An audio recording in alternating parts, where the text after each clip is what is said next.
Համենայն դեպս ես այսպիսի բան երբևիցե չեմ լսել, ժողովուրդ։ Եթե ինչ-որ մեկը կա, որ կարող է ինձ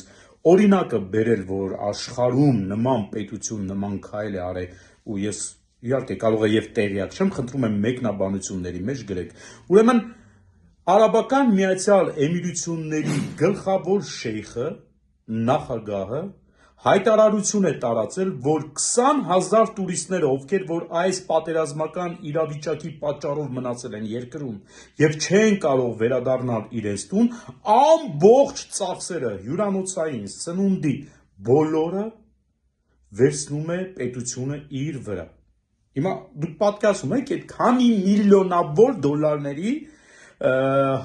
ծախսա, ինչ խնդիր է, ու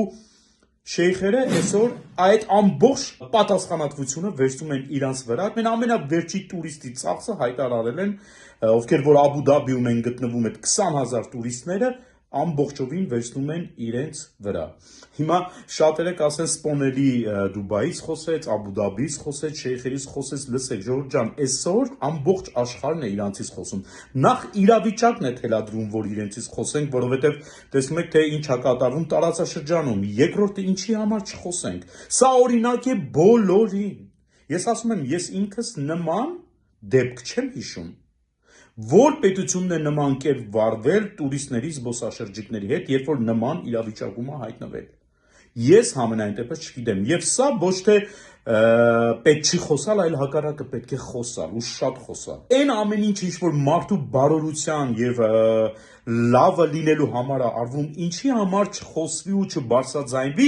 նամանավանդ, երբ որ եղբայրական պետության մասին է խոսքը գնում, իսկ էմիրությունները, պատկերացրեք, Հայաստանին եւ հայերին համարում է եղբայր եւ եղբայրական պետություն։ Համենայն դեպս ովքեր որ գնաց է եկել են, կփաստեն այդ ամեն ինչը, թե ինչ վերաբերմունք կա հայերի նկատմամբ, եւ մենք հաստատ ունենք